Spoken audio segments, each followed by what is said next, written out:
67. Pagi ini tampak seperti pagi biasanya. Dolwin dan Divanka masih berbaring di bawah selimut yang menutupi tubuh dingin mereka. Dolwin menggeliat saat telinganya menangkap nada dering dari arah ponsel yang berada di atas nakas. Matanya terbuka setengah, dengan pelan-pelan ia bangkit dan mengambil benda persegi itu. Tertera nama sekretarisnya di sana, ia mengernyitkan kedua alis saat melihat sang sekretaris menelpon di jam 6 pagi, bahkan matahari pun belum muncul sepenuhnya. Dolwin pun lantas mengangkat telepon tersebut. Dolwin, halo. Sekretaris, selamat pagi Pak, maaf mengganggu istirahat Bapak. Dolwin, ada apa? Sekretaris, maaf Pak, saya hanya ingin menyampaikan berita duka. Bu manajer meninggal. Jedar.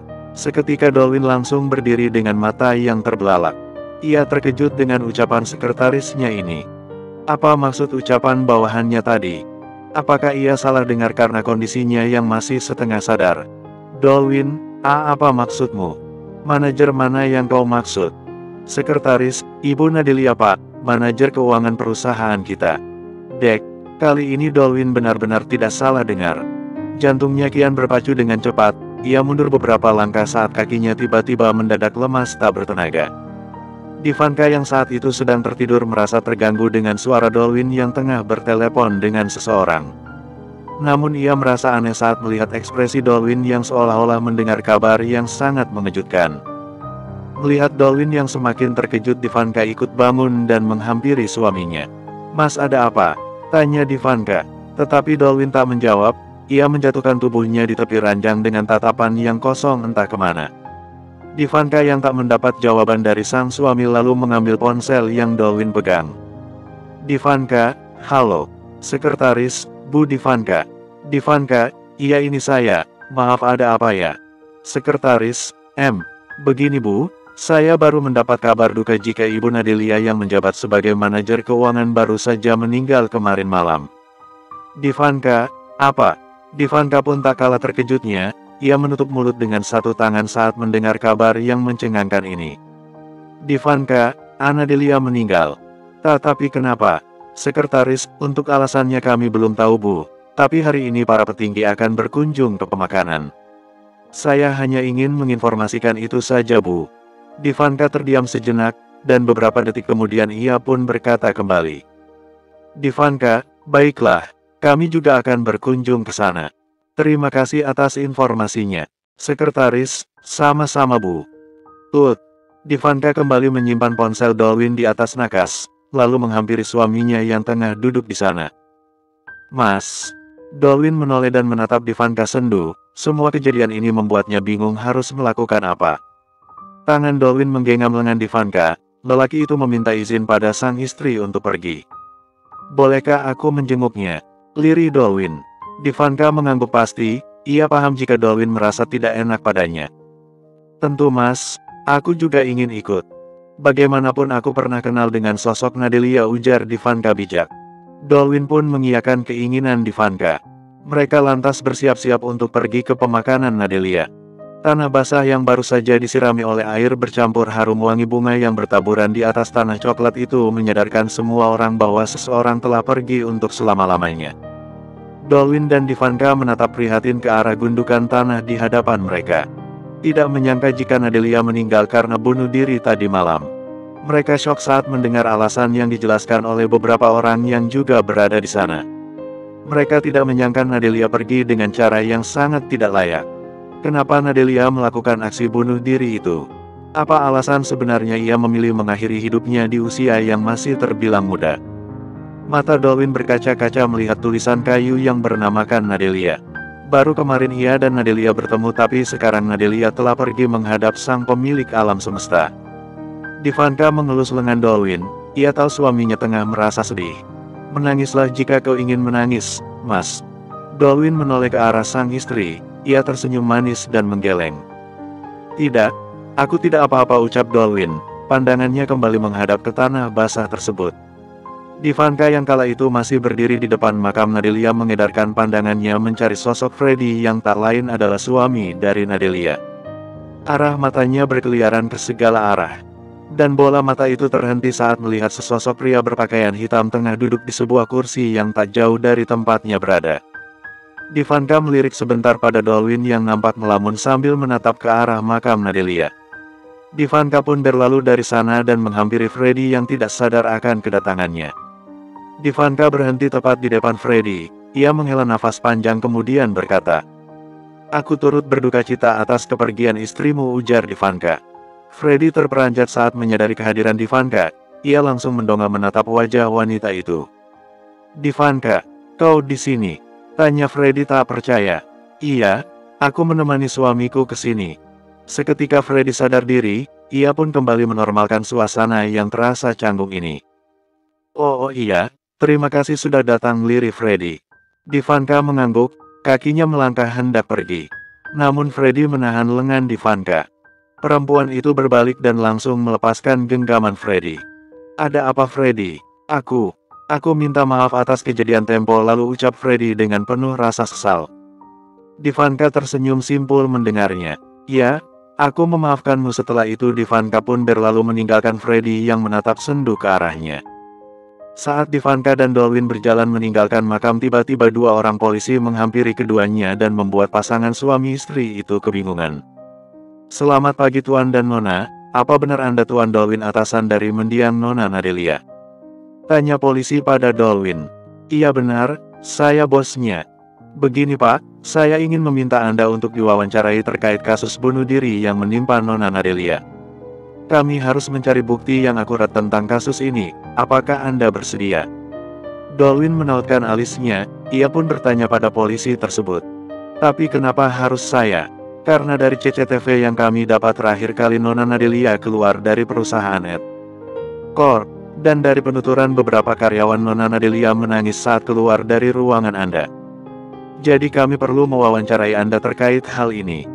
Divanka langsung menatap suaminya, begitupun Dolwin yang menatap ke arah Divanka. "Mas, sebaiknya kau ikut mereka," ucap Divanka. "Tapi kau..." "Tidak apa Mas, aku akan pulang sendiri." "Tidak. Kau juga harus ikut," ucap Dolwin mencegah Divanka yang hendak pergi. Dolwin mengalihkan pandangannya pada polisi. "Saya akan ikut kalian asal istri saya juga ikut bersamaku," ucap Dolwin tegas. Kedua polisi itu saling pandang dan mereka pun mengangguk membiarkan Divanka ikut bersama Dolwin. Bersambung 68. Sesampainya di kantor polisi, mereka berempat masuk ke dalam bangunan bercat abu itu. Kedua polisi tersebut mengajak Dolwin dan Divanka ke ruangan tempat mereka akan diwawancara. Dari kejauhan Divanka juga Dolwin melihat Freddy yang tengah duduk di depan meja salah satu polisi. Entah sejak kapan pria itu ada di sana, tetapi sepertinya Freddy juga diperintahkan untuk diwawancarai seperti Dolwin.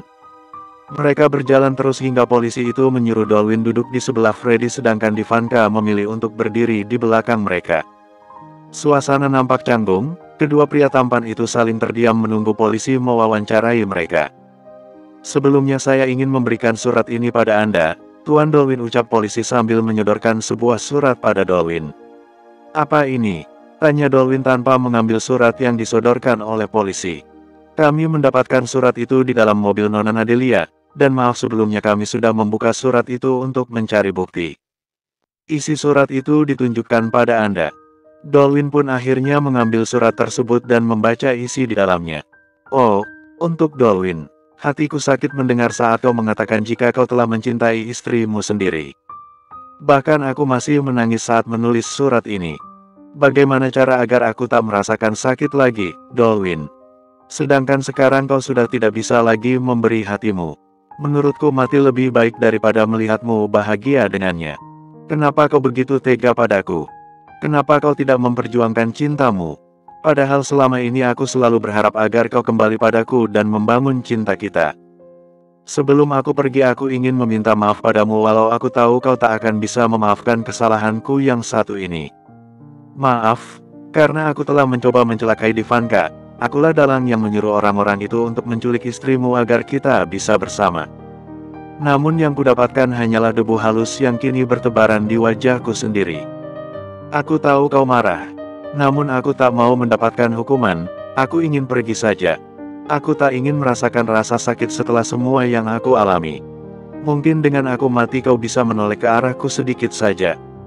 Aku mencintaimu Dolwin. Pangkat pangkat pangkat Nadelia pangkat pangkat pangkat. Titik titik titik. Oh. Mata Dolwin memanas dan memerah. Ia meremas kertas tersebut sembari memejam mata kala mengetahui jika Nadelia adalah dalang yang selama ini ia cari-cari. Kenapa ia baru tahu sekarang? Kenapa ia tidak menyadari jika Nadelia lah yang mencoba mencelakai Divanka? Kenapa? Dan dari surat itu kami mendapatkan sebuah bukti yang tidak pernah kami duga. Ternyata Nona Nadelia pernah mencoba mencelakai istri Anda.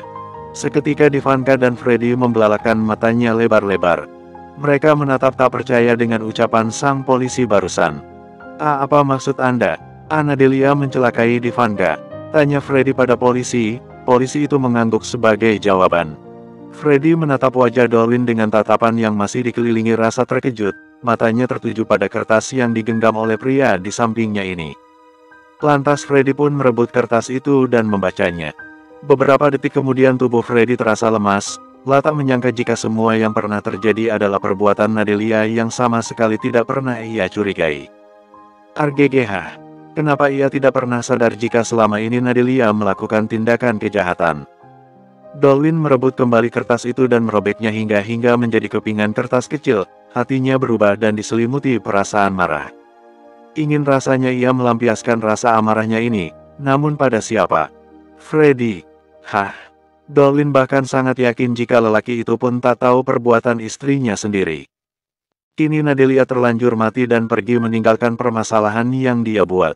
Sialan, desis Dolwin sembari mencengkram rambutnya. Jadi menurut kami semua ini berasal dari masalah pribadi, dan kami ingin tahu kenapa saat itu Nona Nadelia keluar dari ruangan Anda dalam kondisi menangis. Apa yang sebenarnya terjadi? Tanya polisi. Dolwin pun menceritakan kejadian di dalam ruang kerjanya. Ia menceritakan dengan detail mengapa Nadelia saat itu keluar dalam keadaan menangis dari ruangannya. Dan dapat disimpulkan jika semua ini tidak berhubungan dengan kekerasan atau ancaman dari orang lain. Meninggalnya Nadelia murni karena keinginan wanita itu sendiri. Dolwin tidak bisa dikatakan bersalah karena apa yang lelaki itu lakukan memang sudah sewajarnya. Freddy yang berada di sana hanya bungkam tanpa mau mengeluarkan suara sedikit pun. Ia sudah menyerahkan semua masalah kepada pihak kepolisian, dan mengenai kasus penculikan Divanka, Freddy rasa itu bukanlah masalahnya. Ia tidak berhak ikut campur, lagi pula pelaku sudah meninggal meski polisi mau menghukumnya dengan cara apapun. Baiklah, kami rasa kasus ini kami tutup sampai di sini. Terima kasih kepada tuan-tuan dan nona sekalian atas kerjasamanya, ucap polisi sambil berjabat tangan dengan mereka bertiga. Freddy, Dolwin, dan Divanka pun keluar dari kantor polisi dan masuk ke dalam mobil mereka masing-masing tanpa berpamitan layaknya orang yang tak saling mengenal. Di dalam mobil Dolwin seperti masih terbawa suasana, ia melajukan mobilnya dengan kecepatan yang agak cepat. Jari-jarinya ikut memegang setir dengan kuat sampai membuat urat-urat lengannya terlihat. Divanka sedikit dibuat takut melihat hal itu. Mas, kau baik-baik saja. Aku masih tidak percaya ternyata pelaku yang selama ini aku cari-cari tak lain adalah Nadelia. Aku benar-benar kesal mengetahui hal itu. Aku sungguh tidak terima dia mencelakaimu seperti itu. Ungkap Dolwin dengan amarah yang menggebu-gebu. Divanka mengelus lengan kekar Dolwin mencoba meredakan amarah sang suami. Ia bisa melihat betapa kesal dan kecewanya lelaki ini. Dolwin begitu terlihat mengkhawatirkan seseorang yang sangat ia cintai. Sudahlah mas. Tidak baik marah apalagi dendam pada seseorang yang sudah meninggal dunia. Aku menyesal telah menangisinya. Aku sungguh tidak bisa terima. Sudah mas, ikhlaskan saja apa yang sudah terjadi. Lagi pula aku sudah memaafkan Nadelia serga Divanka. Tapi mas, desis Divanka memberi peringatan. Dolwin lagi-lagi hanya bisa menarik nafas panjang, tidak mudah memaafkan perlakuan Nadelia meskipun wanita itu pernah ada dalam hatinya. Lagi pula bukan hal sulit kan memaafkan seseorang yang pernah kita cintai. Ucap Divanka di tengah-tengah keheningan mereka. Mendengar perkataan Divanka, Dolwin langsung menepikan mobilnya di sisi jalan, dan itu membuat Divanka kebingungan dan bertanya-tanya. Dolwin menghadap ke arah sang istri dan menatap wajah perempuan tersebut dengan intens. Tapi sangat sulit memaafkan seseorang yang sudah bertindak jahat pada orang yang kita cintai, ujar Dolwin. Divanka menatap lekat mata tajam di hadapannya, pikirannya mencerna kata-kata Dolwin barusan. Apa maksud perkataan Dolwin? Dan kenapa jantungnya berdebar seperti sedang melakukan maraton 1000 meter? Siapa yang Dolwin cintai? Apa dirinya? Ivanka sungguh membutuhkan penjelasan dari perkataan Dolwin. Ia sungguh tidak mengerti. Apa maksudmu, Mas? Bersambung. 69. Tangan Dolwin terulur menyentuh kedua pipi Ivanka. Wajah mereka semakin dekat dan berjarak beberapa sentimeter saja. Hembusan nafas keduanya pun kian terasa di kulit satu sama lain. Apa benar kau tak mengerti maksud dari ucapanku? Tanya Dolwin memastikan. Ivanka semakin berdebar seakan nafasnya tercekat dan sulit untuk menghirup oksigen di dalam mobil ber-AC ini. Ivanka menjawab pelan. Aku hanya ragu. Lirihnya. Kalau begitu dengar ini baik-baik. Dek. Ivanka Jovina Domlinson, aku. Dolwin Ederson telah jatuh hati kepadamu, istriku sendiri, ucap Dolwin. Hah?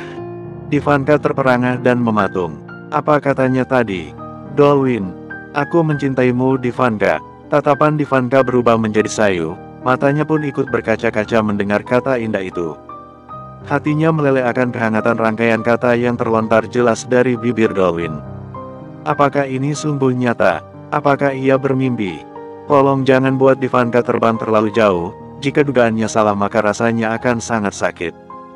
Mas, aku mencintaimu dan kini hanya kau satu-satunya, tidak ada orang lain. Ucap Dolwin menegaskan.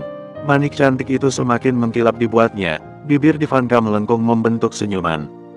Sungguh, hari ini ia begitu bahagia. Tanpa aba-aba Ivanka langsung mencium bibir Dolwin dan menyalurkan semua yang ia rasakan sekarang. Dolwin pun menerima ciuman Ivanka dengan penuh rasa bahagia karena telah berani mengungkapkan isi hati yang selama ini ia pendam dalam-dalam. Ivanka melepas panutan itu dan menatap wajah suaminya dengan rasa haru yang bertebaran. Aku juga mencintaimu, Mas. Di sisi lain Freddy yang baru saja pergi dari kantor polisi kini kembali mengunjungi salah satu lapas untuk menemui seseorang. Penampilan Freddy terlihat berbeda dari biasanya. Lelaki itu nampak berantakan tak seperti biasanya yang selalu tampil rapi dan elegan. Dua kancing atas kemejanya pun ia biarkan terbuka tanpa peduli bagaimana kondisinya sekarang. Freddy keluar dari mobil dan masuk ke dalam lapas. Ia meminta seorang polisi untuk mempertemukan dirinya dengan salah satu tahanan. Dan disinilah Freddy berada, ia duduk menunggu seseorang sesuai dengan perintah sang polisi. Tak lama polisi itu datang dengan seorang pria yang memakai pakaian berwarna orange. Setelah dia duduk barulah polisi itu pergi memberi mereka ruang untuk berbicara. Freddy menatap orang di depannya dengan wajah datar, begitupun yang ditatap ikut memandang wajah Freddy dengan mata yang memerah seperti habis menangis. Sudah lama tidak bertemu, Kelvin, sapa Freddy namun terdengar begitu dingin. Tidak usah basa-basi. Kau apakan adikku? Kenapa dia bisa meninggal? Sentak Kelvin dengan nada marahnya. Oh, ternyata kau sudah tahu rupanya. Dari mana kau tahu beritanya? Kau tidak perlu tahu siapa yang memberitahuku. Jawab saja pertanyaanku, kenapa Nadelia bisa meninggal? Ucap Kelvin sekali lagi. Freddy tersenyum getir melihat Kelvin yang nampak sedang menahan amarahnya. Ia tahu jika lelaki ini tak terima dengan kematian sang adik. Kau tahu kan jika Nadelia bunuh diri? Aku tidak melakukan apapun padanya. Semua ini bukan salahku, jawab Freddy santai. Kelvin semakin dibuat memanas. Ia menggebrak meja cukup keras. Brak, kau yang membuat dia menderita. Jika saja kau tidak memaksanya untuk menikah, dia pasti tidak akan seperti ini. Dia pasti sudah bahagia dan tidak akan pergi secepatnya ini. Dasar tidak tahu diri. Bagaimana rasanya kehilangan seorang adik? Tidak enak bukan? Ejek Freddy. Kau. Sebelum Kelvin berbicara, Freddy terlebih dahulu menyela ucapan pria itu. Asal kau tahu, beberapa hari yang lalu aku mengajukan gugatan cerai pada Nadelia dan dia begitu senang dengan berita ini. Dengan begitu dia bisa kembali lagi pada mantan kekasihnya yang masih dia cintai. Siapa lagi jika bukan Dolwin, ucap Freddy. Kelvin mengernyitkan alis saat mendengar nama yang sangat ia kenal. Dolwin, orang yang dulu sering Nadelia ceritakan padanya. Ia tahu betapa cintanya Nadelia pada Dolwin. Ia juga sudah pernah bertemu dengan sosok Dolwin, yang saat itu datang ke rumah untuk meminta restu pada orang tua mereka. Namun sayang, Dolwin sudah tidak lagi mencintai adikmu. Dia sudah mencintai istrinya sendiri, dan dengan bodohnya Nadelia meminta kembali pada lelaki yang sudah berpaling padanya. Dan sekarang lihatlah, adikmu mati dengan cara yang konyol. Jaga ucapanmu Freddy, bentak Kelvin dengan amarah yang sudah membuncah. Freddy hanya menaikkan kedua bahunya acuh. Sebenarnya Dolwin sama sekali tidak salah telah mencintai istrinya sendiri dan berpaling dari Nadelia. Wajar saja, istrinya cantik, pintar, baik dan sempurna. Aku pun dibuat takjub olehnya, siapapun dia pasti lebih memilih wanita itu daripada adikmu, ujar Dolwin tanpa beban sedikitpun. Aku bilang jaga ucapanmu, brengsek. Aku hanya mengatakan apa yang sebenarnya terjadi. Lagi pula aku bingung dengan sifat adikmu. Dia bertahan di saat aku benar-benar menyiksa hidupnya dengan penuh kekejaman. Namun dia begitu rapuh dengan hanya mendengar jika mantan kekasihnya itu sudah mencintai wanita lain. Sungguh, aku tidak mengerti jalan pikirannya. Kelvin diam membisu, ia menangis mengingat semua hal tentang sang adik. Ia sama sekali tidak memberikan tanggapan terhadap ucapan Freddy, kini hanya Nadelia yang memenuhi pikirannya. Aku hanya ingin memberitahumu tentang kematian Nadelia, dan ternyata kau sudah tahu. Baguslah. Sekarang urusanku sudah selesai, silakan nikmati waktumu kembali di dalam jeruji besi itu. Freddy bangkit dan berlalu meninggalkan pria yang masih terduduk sembari mengepalkan kedua lengannya. Bersambung 70. Pergulatan panas malam ini sungguh berbeda dari biasanya. Dolwin dan Divanka sungguh merasakan hal yang luar biasa setelah mereka saling mengungkapkan isi hati akan rasa cintanya selama ini. Dulu keduanya sama-sama ragu dan enggan untuk mengungkap rasa cinta. Divanka pikir Dolwin tidak akan pernah mencintainya secepat ini, maka dari itu ia selalu merasa jika Nadelia lebih penting untuk Dolwin dibandingkan dirinya. Namun dugaannya salah, sekarang Divanka lah pemilik hati lelaki dingin tersebut.